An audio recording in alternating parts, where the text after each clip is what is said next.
Bi ye tɛnɛn janvier kalo tile 4 san 2021 aw bisimila a ka farikolo ɲɛnajɛ jamukan kɔnɔna na. An ka kunnafoniw kɔnɔna na bi ani Aruna B Mayiga de bɛ ɲɔgɔn bolo, Fédération Malienne de Basketball ɲɛmaaba. An ka bololandolanci so ɲɛma Aruna B Mayiga ye fɛsɛfɛsɛlikan ye salongo baaraw la ani labɛn minnu sigilen don ɲina an fɛ yan Mali la ani jamana kɔ kan. An ka jɛ an ka lamɛn. N ka tɛmɛ foli bɛ maliyɛn bɛɛ ye, kɛrɛnkɛrɛnnenya Mali farikolo ɲɛnajɛ bɛɛ n'o ye basketball mɔgɔw ye. San mun bɛ nalen Ala ka kɛ an ka san ye, Ala ka kɛ hɛrɛ san ye, Ala ka kɛ sababu ye bana jugumanw taal'o la kama Ala ka se ka tɛmɛ an kan. Et également aussi Ala ka na ni bɛn ye jamana korokara bɛɛ kɔnɔ. Donc mun ye an ka basketball ta sira kan, n'an ko an bɛ kuma saison tɛmɛnen la, an bɛ se k'a fɔ an y'a tɛmɛcogo ɲuman la, an y'a kɛ gɛlɛyaba kɔnɔ. O gɛlɛya in n'i y'a lajɛ an ka saison janyana kosɛbɛ, an ka saison taara a nana fo décembre kalo la, alors que d'habitude an ka saison laban ninnu na an kun bɛ saison datugu ka na mois de juillet o kun y'a janya ne b'a ye. Mais nin na Ala ye banako sababu waati dɔ nana kɛ an ye activité bɛɛ jɔ kalo 4 ɲɔgɔn na. Donc mais quand an bɛ segin ka na waati min na, donc o la an nana kɛ jagoya fɛn ye ka tɔmɔni kɛ an ka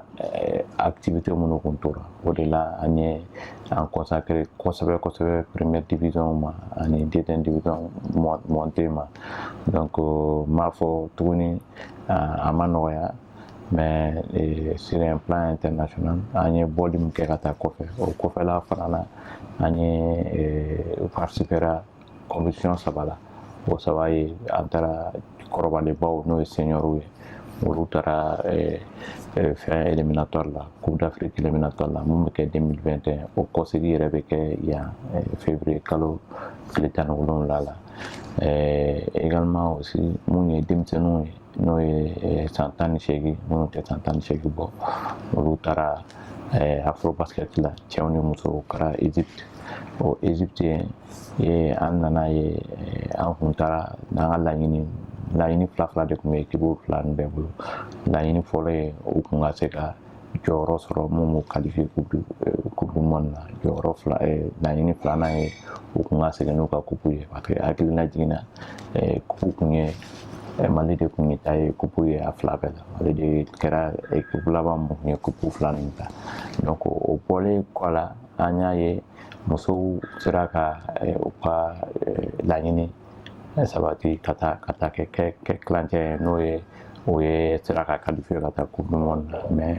finale la u nana bin Egypte kɔrɔ.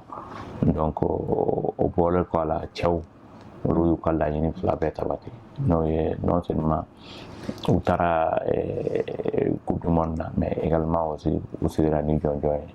En tout cas n b'a fɔ n'i ye compétition yɛrɛ lajɛ,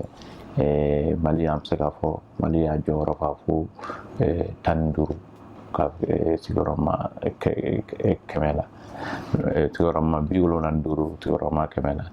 Donc an b'a fɔ mun ye saison kura natɔla ye n'o ye 2021 ye, an ka programme charte don kosɛbɛ n'i y'a lajɛ. Parce que n'i y'a lajɛ d'abord sur un plan local an bɛna na continuer an ye fɛn o fɛn kɛ daminɛ salon an bɛna na segin olu kelen kan n'o ye formation ye. An b'a kɛ corps de métier bɛɛ, fɛn o fɛn bɛ basketi dɛmɛ, fɛn o fɛn bɛ basketi kalan ani fɛn o fɛn bɛ basketi dalatigɛ, an bɛna olu bɛɛ de former. O bɔlen kɔ a la an bɛna na activitéw kɛ, an bɛ championnat kɛ catégorie bɛɛ, cadet, junior, senior. Donc o bɔlen kɔ a la an bɛ fɛ ka forum 2 kɛ, forum de mini basket. Donc ani fana an bɛ conférence kɛ et an bɛna championnat première deuxième division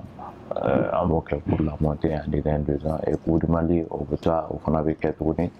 O bɔlen kɔ la sur un plan international an ka programme ka ca kosɛbɛ.